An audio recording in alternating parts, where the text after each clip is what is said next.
ano, vamos lá para mais uma aulinha. E hoje a gente vai para a página 84 do livro de português. Então pega o nosso livro de português, tá certo? E a gente vem para cá, a página 84, que é a leitura 3. Vamos ler aí um poemazinho pequenininho. Então eu vou pedir que agora vocês abram a página 84 de vocês. Peguem um lápis e acompanhem a leitura, tá certo? O livro começa dizendo assim: às vezes as brincadeiras infantis servem de inspiração para os poetas criarem seus poemas. O poema a seguir é um exemplo disso. Então, esse poema vai falar de uma brincadeira infantil, não é isso que o livro está dizendo? Aí quando ele pergunta, leia o título, do que será que o poema se trata? Foi o que a gente acabou de conversar. Sobre uma brincadeira infantil, né? O título do poema diz Infância 2, então acompanha bastante a leitura com o lápis, viu? Joguei peão na terra, fiz piquenique na serra, quebrei bolinha de gude, corri o mais que pude, ganhei uma bola nova, machuquei os 2 pés, assustei um gato, um cachorro me assustou, capturei um rato, minha mãe não gostou, colecionei gibi, disco voador, eu não vi, troquei figurinha, comi paçoquinha, me escondi no quintal, usei chapéu de jornal, assisti filme de terror, no calor senti frio, no frio senti calor, peguei balão no telhado, brinquei de cowboy, brinquei de índio, brinquei de soldado, fui um desenho animado.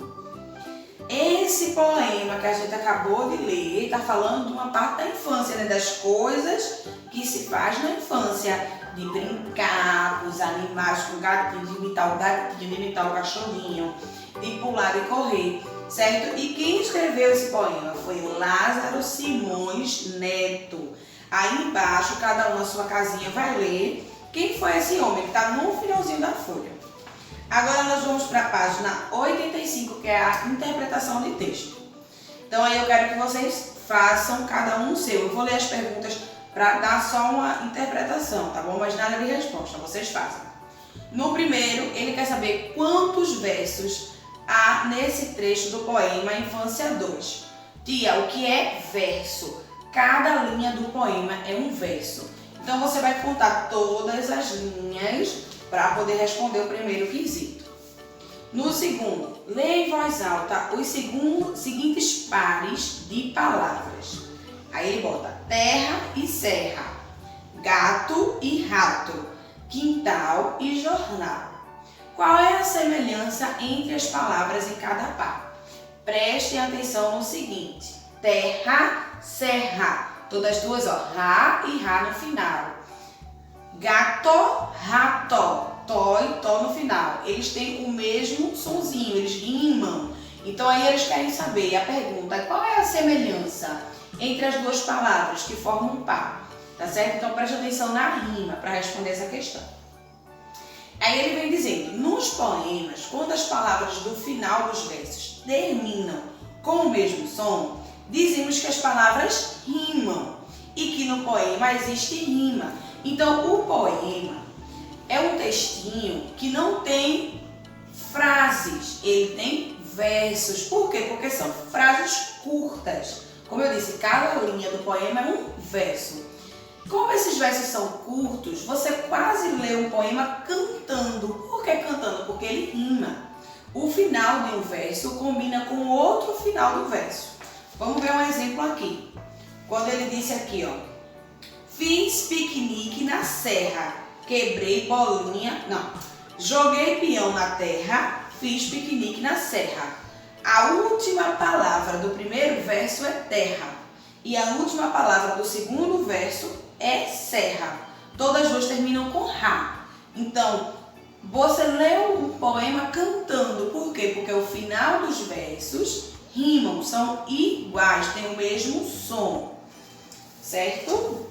Terceiro quesito, ele pergunta, leia em voz alta os pares de palavras a seguir, depois faça o que está pedindo. Então, novamente, ele vai botar pares de palavras que rimam, que tem um som final igual. Ele botou frio e calor, assustou e gostou, figurinha e paçoquinha, índio e soldado. E pede só para você circular as duplas que rimam. Por quê? Porque aí tem duplas que não rimam. E o que é rima, tia? É quando no final da palavra o som é igual ao final da outra palavra. Então vocês vão ter que identificar qual as duplas que rimam e vai circular. Na letra B, ele pede para que você escreva palavras que rimam com as duplas que você não circulou. Então, por exemplo, ele botou duas palavras que não rimam, que não têm finais iguais. Quadro e livro. Quadro, termina com dro. Livro. Não, quadro e livro rima. Vamos botar cadeira e quadro. Cadeira não tem nada a ver com quadro. Então você vai arrumar uma palavra que rima para cadeira. Cadeira e brincadeira. Todas duas terminam com eira. E vai arrumar uma palavra que rima com quadro.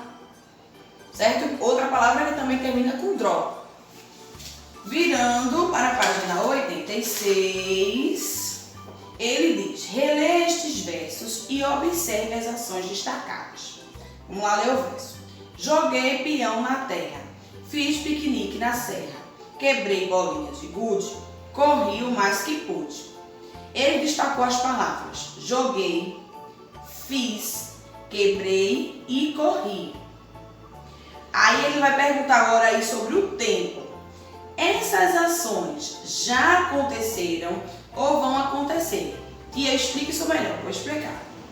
Quando eu falo, eu estou na escola, eu já estive antes ou estou agora? Eu estou agora, então é o tempo de agora.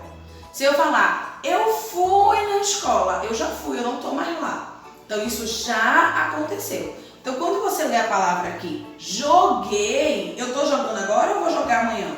Não, eu já joguei, isso já aconteceu. Então você vai ler essas palavras e vai ver se essas ações já aconteceram antes ou vão acontecer depois e só vão marcar um X.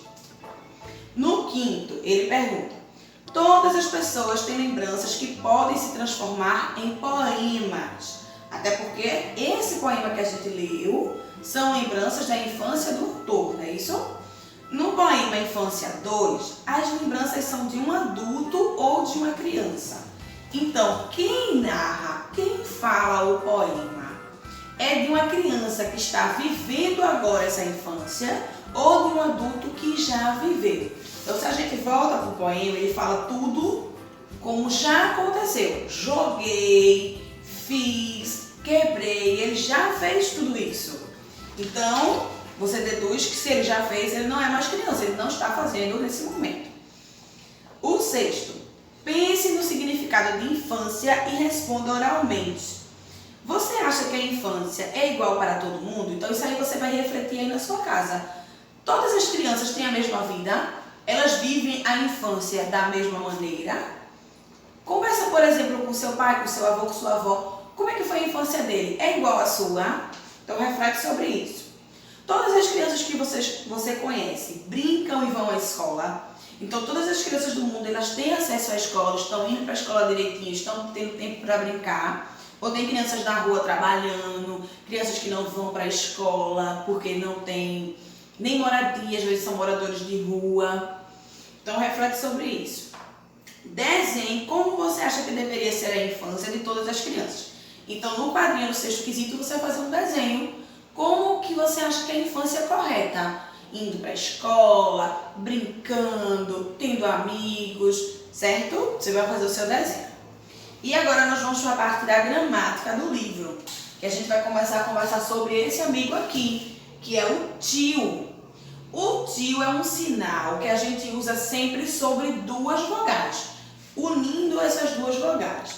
Então, onde é que usamos o tio? No ão, ãos, que é o plural do ão, on e ons, que é o plural do on, e no an. Vamos lá pensar?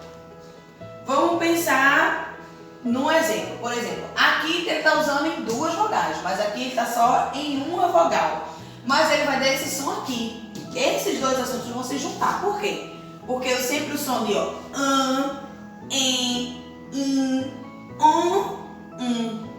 são sons nasais, sons que caem pelo nariz quando a gente fala. Então, as palavras que tem tio vai ter o mesmo sonzinho dessas palavras aqui. Vamos lá para exemplos. Tubarão, avião, caminhão, feijão,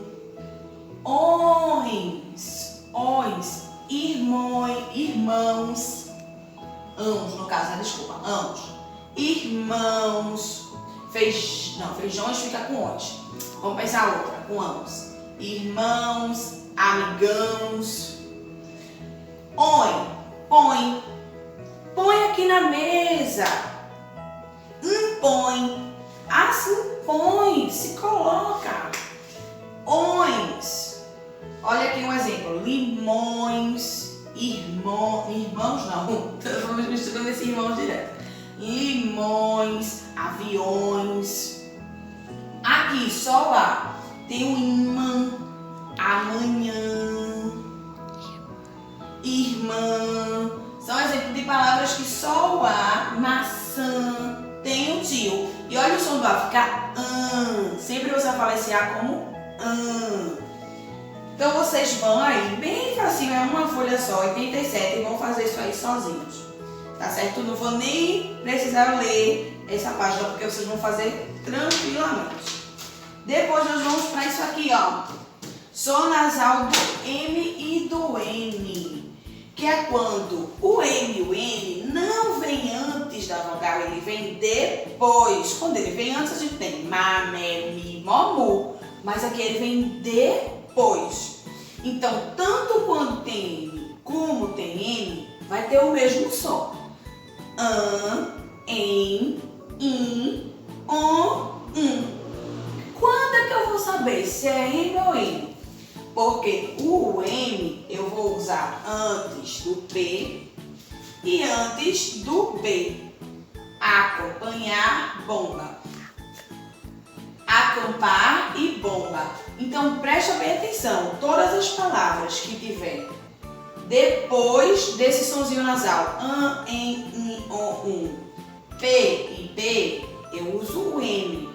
Se tiver qualquer outra consoante, gente, pingo, dente, pente, aí você usa o N, mas o som vai ser igual. Então aí vocês só vão responder a página 88, tá certo? Não precisa nem explicar, as questões são bem facinhas. É só se ligar no som e se vai vir antes de P e B, tá certo? M antes de P e B e N antes das outras consoantes. Sonzinho nasal. Como é o som nasal? Em, in, on. É o sonzinho que sai pelo nariz, tá bom? Respondeu a página 88, vamos para a página 89, que é a ortografia da letrinha H. Vamos lá pensar nisso aqui. Letrinha H, ela pode ter dois usos. Que dois usos são esses? Um, onde ela não tem som, e o outro, onde ela vai ter som. Quando é que ela não tem som? Quando ela está no início da palavra. O H no início da palavra não tem som. Geralmente ele vai vir acompanhado de uma vogal, certo? E aí você vai pronunciar o som da vogal. Humano, herói, horta, hoje, harpa, humor, hélice, hospital, história e por aí vai, tem muitas outras palavras. Observe, ele sempre vai vir acompanhado de uma vogal e o som que vai prevalecer é o som da vogal. Então, tia, quando é que eu vou saber se tem H ou se não tem H? Bom, você tem que conhecer as palavras. A gente tem que ler, praticar para conhecer as palavras. Porque som ele não vai ter, tá certo? E quando é que ele vai ter som? Quando ele vem acompanhado dessas três consoantes. NH, LH e CH.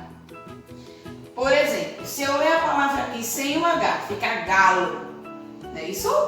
Com o H fica galho. Se eu ler essa aqui sem o H, ficaria cama. Com o H ficou chama. Se eu ler aqui sem o H, vela. velha. Se eu ler aqui seu H, bano. Com H ficou banho. Então, palavras com NH fica nha, nhé, nhi, nhó, nhu. Exemplos: galinha, banho. E aí vai indo. LH, lhá, lhé, li, lhó, lhu. Exemplos: galho, velha, pilha. E vai indo outras palavras. CH, chá, xé, xi, xó, chu. É a que a gente diz que tem o som do X. Só que ela não tem o som do X. O X é que tem o som dela, porque o X ele tem 5 sons diferentes, né? Então ele também tem esse som do CH, né? Chá, xé, xi, xó, chu. Exemplos: cachorro, xó, chocolate. E aí vai indo outras palavras. Então vocês também vão responder bem facinho. Se o H estiver no início, não tem som. Se estiver acompanhado dessas 3 consoantes, ele vai ter esse sonzinho. E no início ele vai vir sempre acompanhado com a vogal, e a vogal é que vai ter o som da vogal é que vai prevalecer. Vocês vão responder a página 8, 9, 90 e 91 e acaba, tá certo? É bem rápido, é mais para completar, circular, então vocês não vão ter dificuldade nenhuma para fazer. Mas caso tenha, aí a tia tá lá no WhatsApp, é só mudar a dúvida, tá certo? Um beijo!